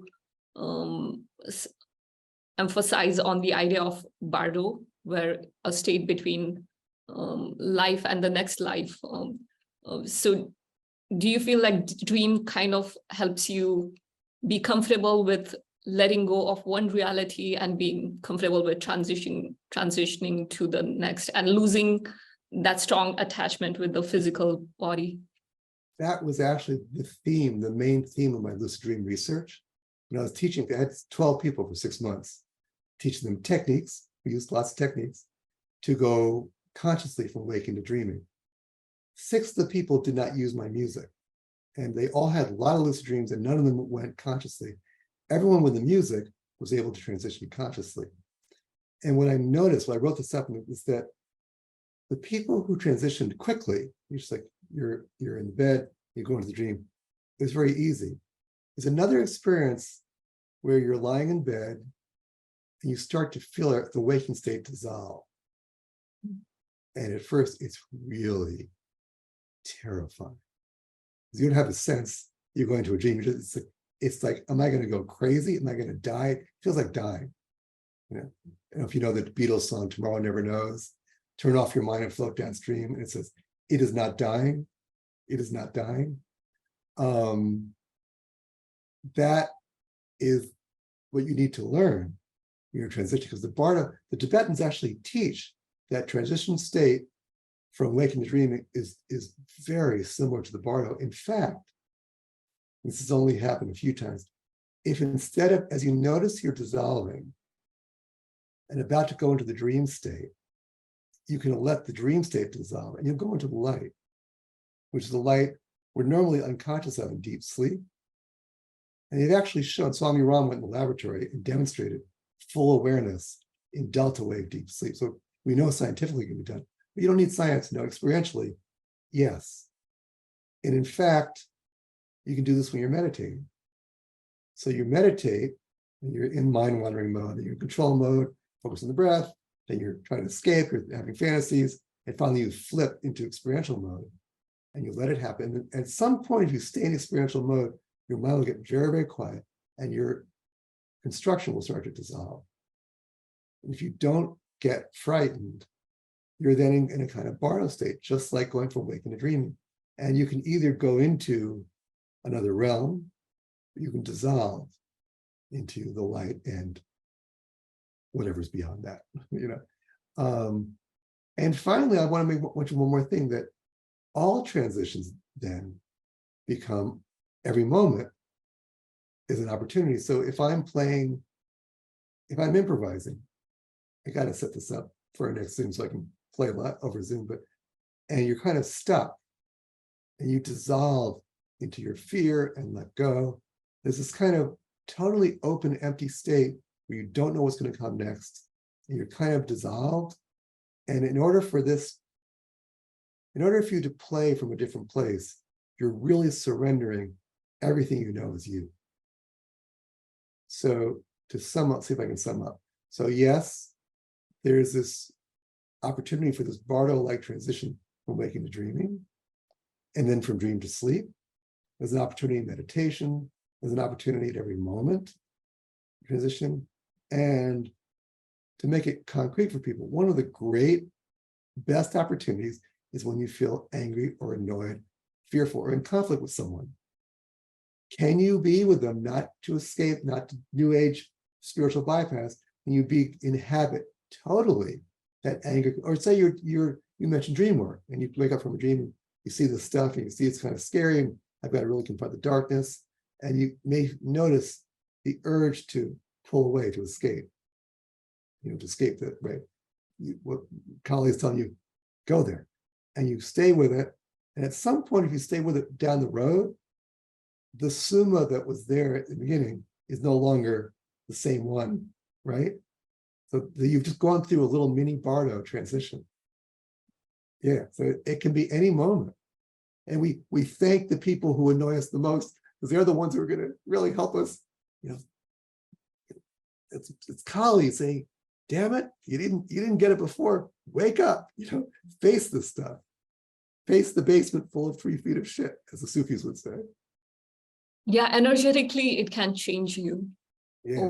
And over time, you may not even recognize the person you were a few years ago. Exactly, right. Yeah, definitely. Beautiful. Wow. Yeah, go ahead. I can see your course evolving into, because you were speaking about transition, it also reminds me a lot about Bardo. And although it's controversial to talk about death, but what if like someday we are able to transition even that consciously, and it doesn't feel like something that is out of control? Right. Yes. I'm sorry, I don't have a long answer to that. Yes. What if one day I have no doubt it will be. Yeah. I'm sorry, I want a more erudite, complex answer, but yeah, I love it. That's going to happen. Yeah. It did occur to me. Oh, you said, I'm not sure I got the word. You said energetically you feel different. Was that the word you used, energetically? Yes. Yeah, okay. So this is an interesting practical, very, very concrete practical thing. So in Indian philosophy, Vedanta tends to be focused more on awareness, and the Tantra is more on energy. Very, very, I'm not being a philosopher or academic, but just roughly it's like that. So Craig Holiday started out very much, spacious awareness, meditation, and he had some, really, unbelievably painful explosions of Kundalini experiences. And he didn't know about this. His teacher didn't know about it. And he went to Tibetan Buddhists and went to healers, and he had all the kriyas and all this stuff. And he still teaches basically this, path of awareness, non-duality, and heartfulness. But thousands of people around the world have come to him who had their crises in Kundalini. So I've always been, Sri Aurobindo teaches go into the heart, or go into the head, or above the head, and open to the force of the Shakti. But apart from that, without saying much, I've had a lot of experiences of energy. I don't want to say much more about that, but kind of like that's always, the Vedantic snob in me says, that's secondary, honestly. Okay. So it's being with Craig, he teaches us, and I was with a Kriya Yoga teacher, Roy Eugene Davis, who studied with Yogananda. I was with Roy for about 13 years. And he talked about bringing energy through the chakras. I'm like, But Craig, Jen and I attend 3 of his sessions every week. And just the last few months, I've been finding, like when I go to sleep, I'll go through each chakra. Don't tell my students, I call it, each center, each point of the body, and opening this there's this sense of vast spaciousness. It's like a Bardo state, almost like you're dissolving your ordinary sense of self and opening something more. And I have to say that going through the centers that way, and for anyone listening, I would say, be careful about doing this on your own without some teacher or some guidance, because it's very, very powerful. I really should say that. Be careful. But it is very powerful. And what I've noticed is that it enables more that openness to what you're talking about before, to see your darkness, that Bardo experience, that dissolving, that emptiness is like very powerful. Now, personally, I'm careful how I say this. Again, it's going to sound religious or sound mythic, but really, in a way, since I was a teenager, late teens, I've had, I think, somewhat like Brother Lawrence is a French Christian monk from the 1600s, I think, 1700s, I'm not sure. He gave up all techniques and said, I'm just going to like live in the presence of God. And I was 20 when I read him, and that resonated. So for me, related back to the Kundalini and the energies, that has always been kind of a stabilizing sense of presence in my life. So if you don't have something, it could be just spacious awareness, but something stable to relate to, and you're suddenly open to those energies, it can be pretty overwhelming. And anyone listening who has had that happen, I don't get any money for this, contact Craig. There's Bonnie Greenwell is really good. There's a number of people. But in terms of what we've been talking about, open to the Bardo, open to the dream world, the meaningfulness of everyday life, going deeper than just impersonal spacious awareness. Open to those energies, and the energy of the dream world is just astonishingly powerful. Astonishingly powerful. And I think that Mother Kali, or whatever, the infinite, is sort of presenting us with these crises, which are awakening these energies in us. And we can either direct it towards hatred, like, yeah, conservatives are bad, liberals are bad, Russians are bad, Trump's bad, Ukrainians are bad, whatever. We can do that, and we're in the same mess. Or we can say, I'm not going to new age sugarcoat whitewash this. I'm going to find something deeper than the love or the hate or the escape to spaciousness. I'm going to find something deeper, and then let go of control. Use the control where it's appropriate, but let go of it and let something else come in to guide. And then your prophecy may be correct. Maybe in 5 years, we'll be consciously dying, whole new world. Thanks to Suma, she gave us the secret. Conscious stuff. Yeah. Thanks to you, this conversation kind of brought up that idea to my mind. Absolutely. Can dream transition into dream consciously? Maybe that's possible even for death, because maybe death is just about transitioning from one dream to another dream. Could be that. Right.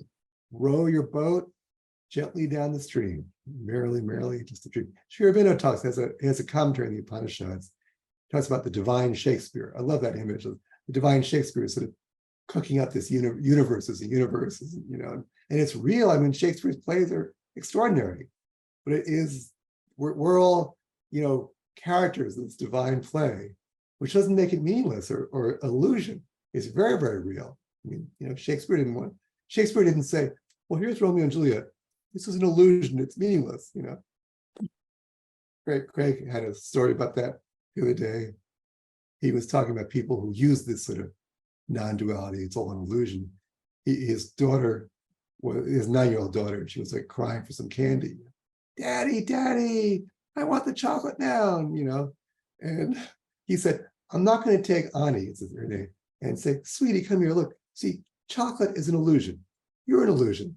Mommy's an illusion. Everything. He's not going to say that. He'd say, oh, you're hurting. You want something, but I can't give you the candy now, but I love you. And, whatever. It's like, this is real in the sense of this loving play. Another quote came to me. I love this. I never tell it strongly enough, but I love it. So Ramakrishna, the 19th century Indian saint, was once asked, why does God allow evil? What's the purpose of it? And he said, as the good British Indian that he was, the purpose of evil is to thicken the plot. To thicken the plot. Like, yes. There's this, like the dreams, the meaning of dreams, the symbolism, looking at daily life as meaningful. There's this divine Shakespeare's extraordinary play going on.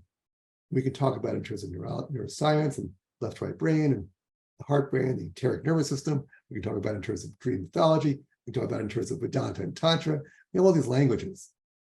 But if you feel into the experiential mode and you just look, what's the old saying? Messages in bubbling brooks and roaring streams, like, falling leaves. There's this divine story, and Mother Kali is thickening the plot everywhere. And I have to say it again, this is not to lessen, to diminish. I should say this, I'm saying things which can sound to people who look down in meditation as glib. I've worked with vets. I've worked with vets who have seen their buddies, and if you heard about, people go to war. they felt they'd never been as close to anybody as the soldiers who were facing life and death with them.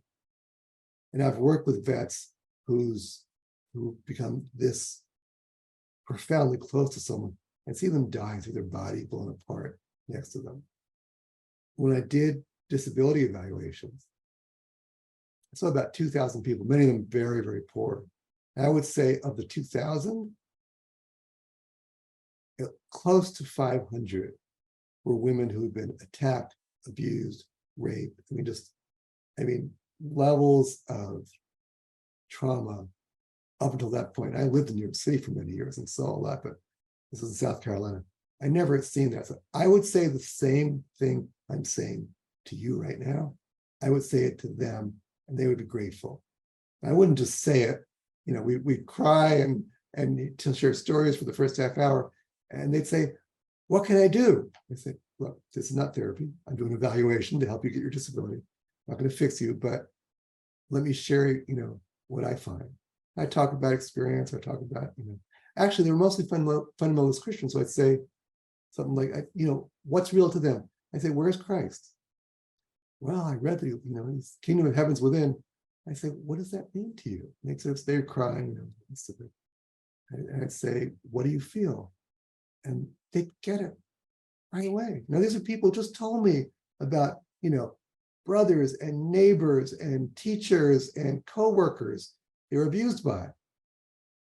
And they'd say, I feel this lightness I've never felt before in my heart. I said, let's just sit with that together. Why didn't my pastor ever tell me this? I don't know. I'm not going to, you know, badmouth your pastor. He said, it says in the Bible, you know, kingdom of heaven's within. Yeah. Now, atheists, you talk about prefrontal cortex and the heart, you know, talk about the language doesn't matter. But yeah, people have gone through inconceivable levels of trauma and suffering. And what we're talking about, the dreams and the AI and the whatever, this is important for everyone, not just elite meditators or non-duality intellectuals. This is for everyone. I want to make sure this is honest. Rarely. I've very, very rarely met anyone, atheist, fundamentalist, Buddhist, you know, Unitarian, whatever, that you can't find some way to talk to about this. I mean, we're human. We have these hearts and these minds, which are astonishing. Thanks for providing this great service. I think this is very, very important service that you're providing to people who have been through a lot of trauma. And because nowadays, the mainstream option seems to be to go to psychiatrist and get medication, which can in itself become like a whole new trap. I hasten to say there are people for whom it helps and needs. I'm not going to tell them don't do it. I would say there's more. There's more you can do. Yeah. Yeah, I agree with that. Like that's why this is a great option to have to explore before getting into that. To me personally, I feel like medication. I'm not for or against it, but I would see that as a last resort. Yeah, I'll even be more conservative than that. I'm really, one of my specialties is mind-body medicine. I have done everything anyone's ever recommended for high blood pressure. It goes in my family. It's probably genetic. You know, father, aunt, grandfather, grandmother, strokes, heart attacks. Okay, so I can tell you, I'm on lowest dose of medication and been since I was, well, about 20 years. I guarantee you, if I didn't do all this stuff, it's exercise and food and breathing, meditate, all kinds of stuff, I'd be like stroke level. So I know it works. I have never been able to get off medication permanently. So and knowing that, I'm always telling people, you may need it. You can do a lot, as my experience, you can do an awful lot, which will keep it the lowest dose. My doctor trusts me, so he'll say, hey, go off it for a few weeks, see what happens. it stays the same and starts to slowly rise. So I go back on it. It's been 20 years. I still have the idea, maybe someday, maybe by the time I'm 86, I can get, I don't know. So I would say, I just want to be careful for all of our listeners, because a lot of people who watch these kind of videos are very anti-medication. I would say a conservative approach is, if you need it, take it temporarily. As you said, to quote you, it can be a trap. Do not get to rely on it like it's the only thing. I teach pain management too. Sometimes when I have a really severe headache, I'll just lie down and won't take anything. If I'm busy, I'll take an aspirin. So it's like, I know there's other options. Yeah, but it's what you were saying before about trauma. Yeah, oh my God, there's so many people experiencing such severe trauma. They don't know. There's this world of options, of possibilities. And most of all, if we had a world where we had more connection and more support and more places to go, where people have community and do things together, it would help. Wouldn't solve it necessarily, but it would be so helpful in terms of all that we're suffering. Yeah. Since we are talking about trauma, you would be the best person to ask this, Don, because you have actually in real life worked with people on healing some of these traumas. And this is very different approach than what we have been talking so far in this conversation. Like recently I came across, and it's like a sci-fi concept. I don't know if it's even possible, but it seems like it may be closer to reality possibility, where being able to, like some of these traumatic memories, being able to get rid of them. Do you think that is controversial, or because those, like a lot of this PTSD could be coming from because of those memories? So what if those memories are kind of I wouldn't say like removed, or like some way of diluting those memories? Right. Do you think that's controversial? So you're asking me a very specific question. Let me put on my professional hat a bit and talk about the good mainstream. So we have certain medications, and there are medications they think actually, some research says some of the more experimental medications actually can change the brain so those memories aren't there. So there is medication that can touch on what you said. There is trauma-informed cognitive behavioral therapy, which I've heard is very good. Anyone watching this who knows the trauma field knows about, I'm not going to say his name right, but the body knows the score. I think it's basically Peter Levine and others, Bessel Van, I never know, but people will know it. A lot of body work, body sensing, sensory, I forgot, it's been some years, but anyway, so there's medication, there's microdosing, there's CBT, trauma-informed CBT, there's all kinds of embodied trauma work. Richard, boy, I'm forgetting these names. Anyway, you'll know his name. He does eye rest, and he uses breathing and yoga nidra for trauma. And he's had incredible success with vets with that. So there's a why, again, when it comes, our left brain wants to, well, this technique, it's going to be memory, it's going to be this, that. I don't think it works that way. I think as a professional, it's really good to be trained and know all the techniques. But I find, having been trained in the techniques, when I meet person X, you're going to be informed by those techniques, but it's going to be individual. So I'll give you one more concrete example. I was doing a combination of psychodynamic, looking at defenses and early attachment things, and CBT work and experiential work with this vet. No details, just was traumatized.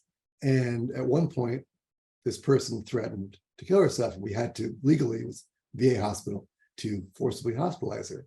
When she came back, I asked her, what had happened, how it was. And she said, well, she noticed when she went out into the yard of the hospital, she's always to sit down on this bench. There's this huge oak tree next to her. And she described it as the tree at the end of the earth. And when she said that, I felt this presence fill the room. I didn't verbalize it to her. I noticed whenever I referred to that experience at the bench, her face would transform. So I'm doing my CBT and body work and all stuff else. But I kept asking her in each session, where's your tree? Show me your tree. And over the months, she had more insight. She became more alive in her body. The traumatic memories were less, but she became enlivened. And towards the end, she went back to work for the first time in a couple of years. She was beginning to sort of live regular life. Now, we talk about therapy, which is like an hour a week. And there's this whole world out there, this whole dysfunctional world, where she's living, and she needs to develop strength from within to be able to find that stability and find that tree, in her own life. So hopefully, who knows, I was able to tune in and help her tap into some strength that she didn't know she had. Now, is that medication? Is that trauma-informed CBT? Is that psychic? No, none of that. But on the other hand, maybe having that training made it easier to use her experiences to help her. So I always say, I don't want to badmouth any techniques or medication, but it's a very rich, full, complex, integral picture, ultimately.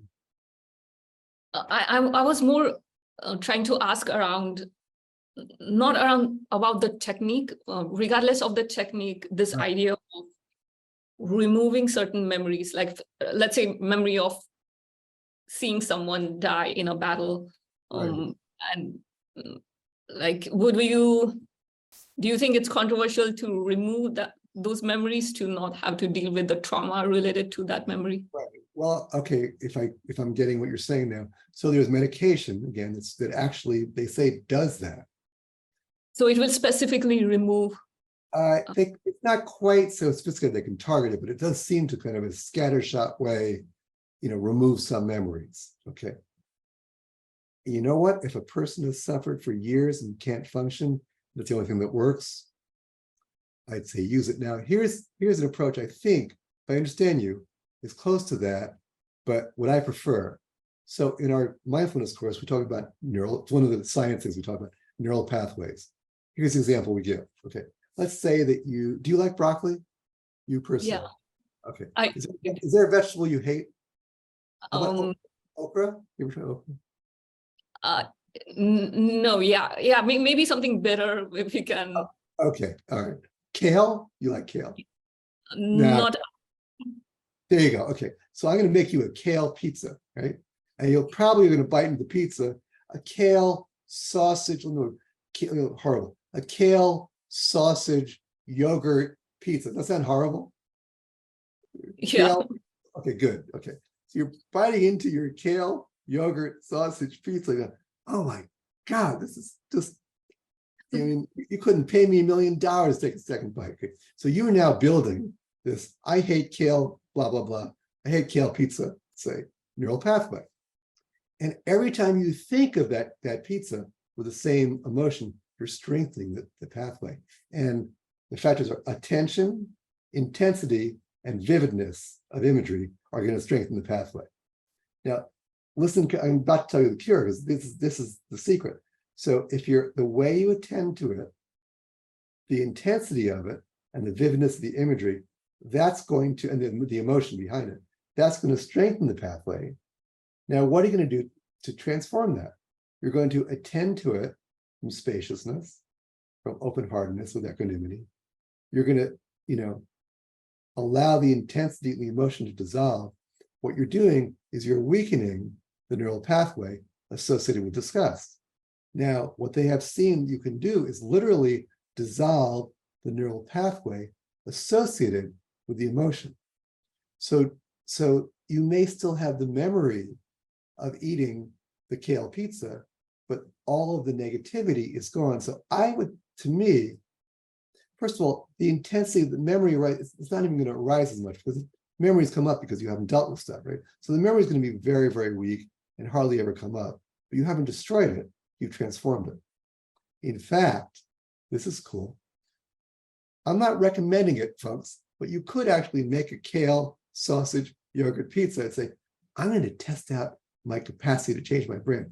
I'm going to take a bite with joy and delight. This would be very hard to do. I wouldn't do this, but and you could actually build I love kale, yogurt, sausage, pizza. You'd be so convinced you'd open chains of kale, yogurt, sausage, and you'd be so delighted you'd be having you'd be bigger than McDonald's. Okay, so that probably won't happen, but you can change the neural pathway. So to answer your question much simpler, I would say I've heard that medication can kind of maybe target some memories and get rid of them altogether.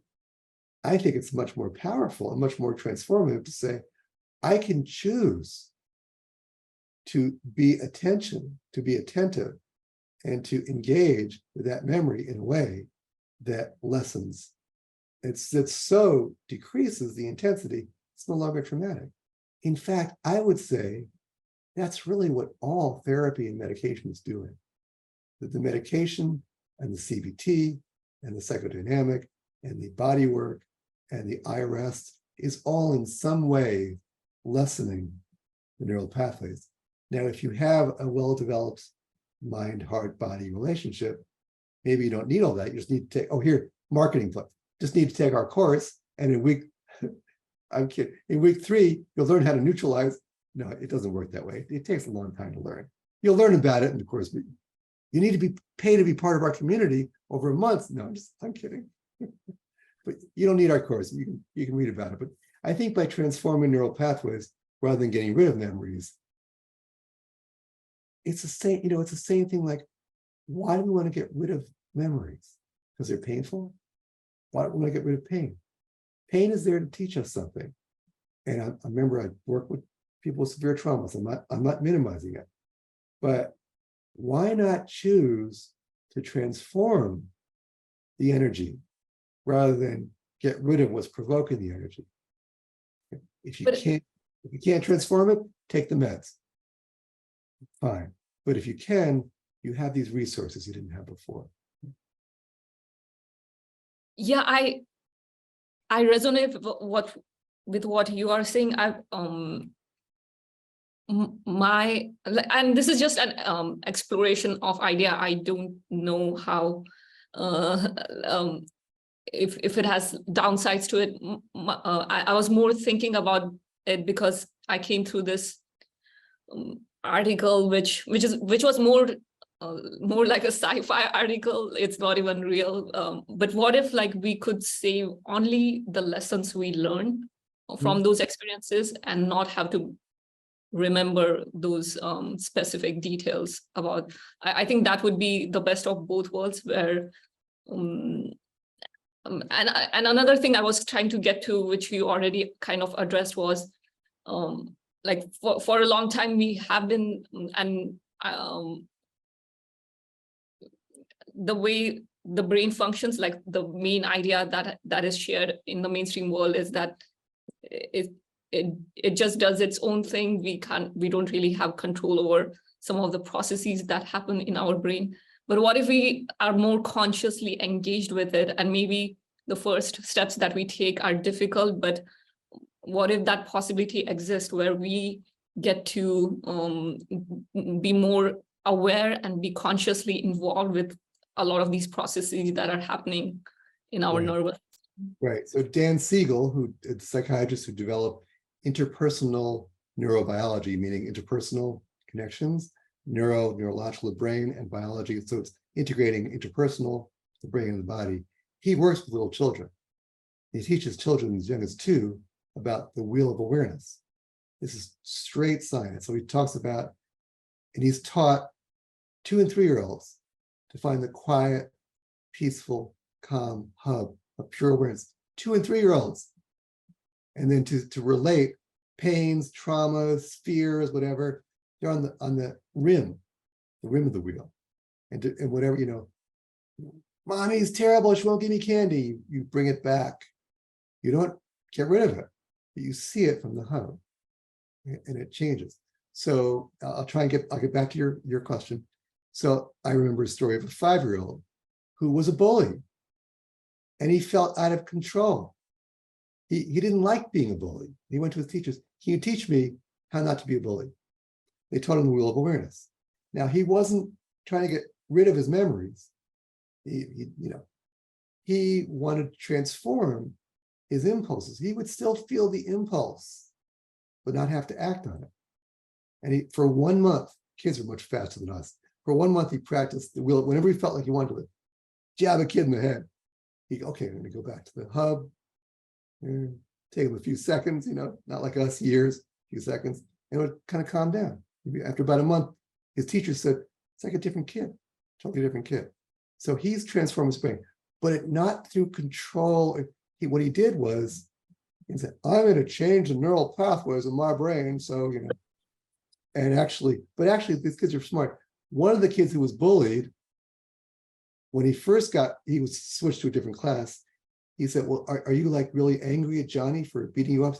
And the kid who's learned from this says, well, no, I understand that his prefrontal cortex is not developed enough and he can't control the impulses from his amygdala. 5-year-old kid, right? But the technique they learned was not like, I'm going to like activate my attention and resist the fear. It's like, no, you're just going to like, find effortlessly, just go in, find that hub of calm and awareness. Just see and don't fight. Just see the anger, the fear, whatever, and allow that to unfold on its own. Now, maybe the memory goes all together. Maybe it's just transformed. But, when you have, there's now about 1,000 schools, which is reaching hundreds of thousands of kids around the world. We're learning this. When you learn, you can learn to effortlessly go to your hub, so they tell the kids, and use that very heartful, open awareness to literally, they can measure physiologically changes in the neural pathways and the structure of the prefrontal cortex, of the amygdala, of the hippocampus, these different regions of the brain, and the way that the neural pathways go from the vagus nerve to the heart, to the enteric nervous system in the gut. So you have little children learning to effortlessly and in flow transform their nervous systems with great, the joy and innocence of the dreamlike, openness of little children. Then once again, we have Suma's prophecy. Who knows? When they're grown up, they'll all be like consciously, going to dreams and transitioning to other lifetimes. And there you go again. You got the secret. Thank you so much for explaining all these nuances of this, Sure. mindful. It's fun. You're a great interviewer. It's fun to share these things with you. Yeah. But I hope we got to talk about your course and I didn't kind of get you off track from. So I do a plug. Remembertobe.life is our website. All one word, lowercase. Remember to be. It's T-O. Remember T-O-B. .life, not .com or org. .life. There, I did my gods of anti-capitalism. Forgive me, I've done my marketing sin. So I'll also post it in the description of this video. That's fine. Someone wants to connect. Listen, I often joke. Jen and I, our marketing style is like, forgive me, I'm sorry. I just borrow you for a minute and tell you a little bit. It's not that great. You probably don't need it. In fact, I'll pay you to take it. So we're not the smartest marketers. So yeah. But yes, go to our site if you have any questions and write. You can write to us on the site if you have any questions. And I don't think you have to market because you have done so much groundwork and you have dedicated so many years to this industry. So it will that will speak for itself. Okay, I hope you're right. That sounds good. Yeah. Marketing is not my favorite thing. So yeah, so we'll see. Yeah. I greatly appreciate your time.